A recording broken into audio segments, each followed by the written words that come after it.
All right, so this is the second video on Andrew Tate, what he's wrong about. And this time, I'm going to go into a topic about him being wrong on something that will undo all his positive messaging around masculinity. So, for the record, okay, how I came across Tate a few years before he blew up, and I'm a fan of I was a fan of Tate. I was a big fan of Tate, and the biggest reason I was a fan of Tate is because I'm very much a believer that masculinity is being suppressed for a reason in the West. Okay, that they don't want masculine winners in the world because they want to primarily the elites, the people that really run the show. They want people under control.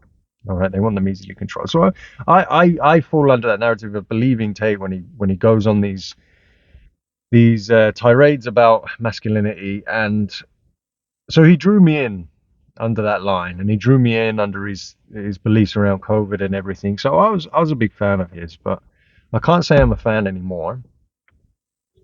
I would actually go to look up Common Sense Skeptic on YouTube if you want to really dive into his case and stuff. I think he's probably going to go to prison for a while. Anyway, that's a video for another day maybe. But ultimately, I would ignore a lot of the messages that I didn't agree with Tate because there was so much I agreed with, and I still do. He does talk a lot of sense. I do really agree with Tate on many things, but when I would hear some of the things I wouldn't agree with, I kind of just kind of ignore it a little bit, I guess. And one of the big things, probably the biggest thing, was his view on parenting, primarily fatherhood, and how wrong it was. You see, he talks so much about men not being masculine, men not being of a sort of a winner's mindset. They talk about women. He talks so much about this is a feminized world, a feminized society, and the problems that men face, and the crime in the West, and why the West's going to crap, and so forth. And he's so right about all of these things. He hits the nail on the head on so many of these topics. And then when it comes to his beliefs about parenting and fatherhood, he completely shoots himself in the foot to the point that if people follow him and his advice almost to the T, and they believe this advice about how you should be as a father, it will undo all of the good stuff on masculinity. And you end up with more problems in the West with men and less masculinity in the world. You see, Tate believes, and he said this on record, you as a father, you don't need to be around. It doesn't matter how little you see your child, as long as you are a high level man. If you are a high level man, you could turn up once a year, see your kid once a year, and as long as you come up with an amazing story and show to your kid that you are just amazing, you're out there making a killing in life, then it doesn't matter how little you're around. You can be around like once a year. It's actually been on record. There was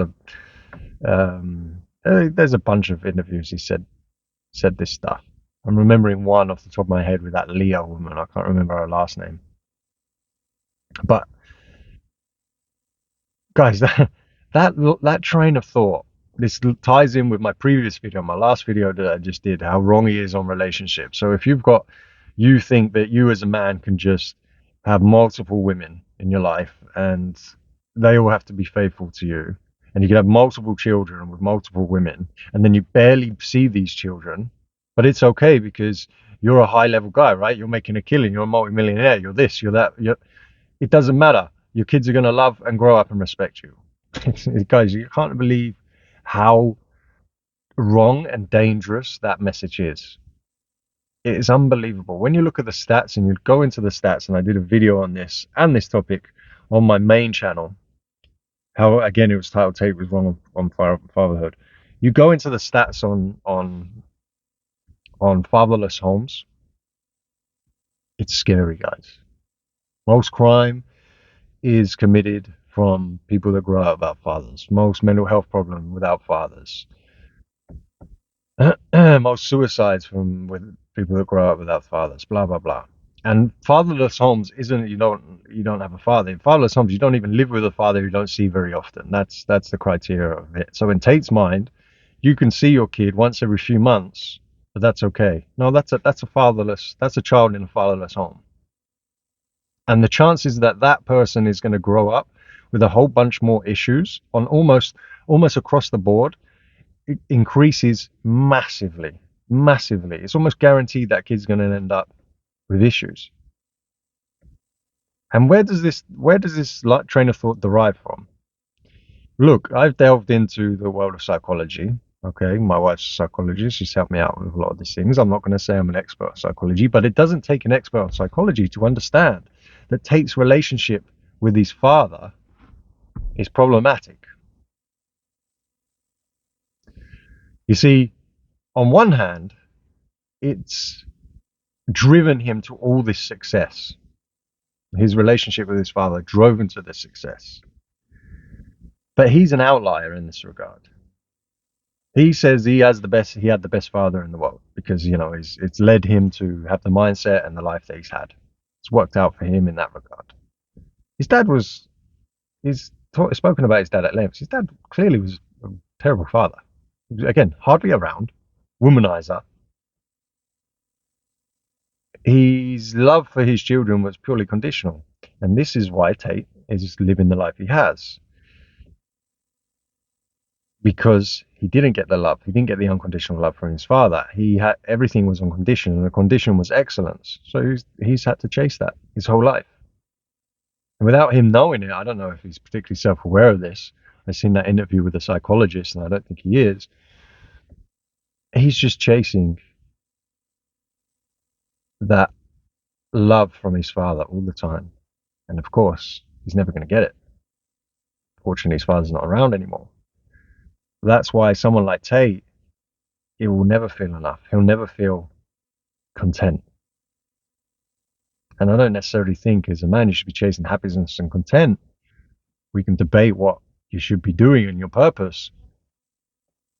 But that's it. That itch will never be scratched for him. Unless he does some really deep work on himself, which I don't think he will.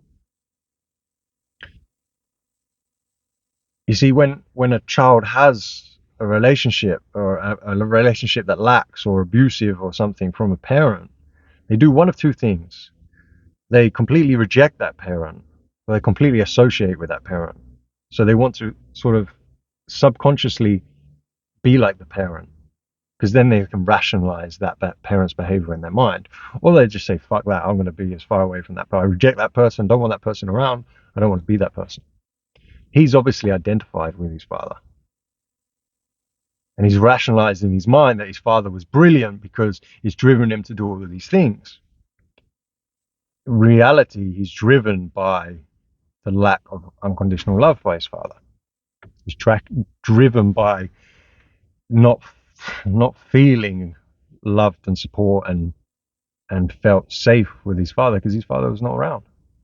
And so then he's just going on with the same messaging. He's telling everyone, you don't need to be around. Unconditional love is bullshit. You have to set an example of excellence, and if your kid's not reaching that level of excellence, they simply ain't good enough. They're not worthy of your time. Guys, this is going to create, for every super high level man that would create, you've got thousands of others who it would destroy. So you go down the line of this multiple wives, multiple children who barely see their father, regardless of how excellent he is.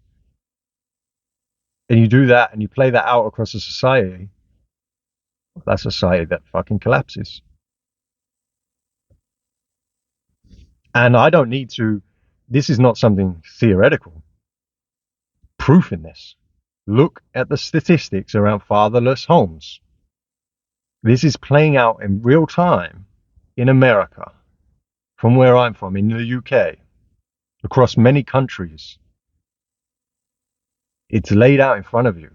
The West generally is heading down a dark place. It's not going in a good direction, generally speaking. Let's take just America, for example, the beacon of Western culture, of freedom, of democracy. You think America is really going in a good place? Obviously, it isn't. And you peel back the layers, and the more and more you learn, what sits at the heart of it is the destruction of the nuclear family. Children do way better across the board when they grow up with two parents in the home. This is indisputable. So when you hear Tate say that you as a father don't need to be around, you could be around once a year as long as you're a killer,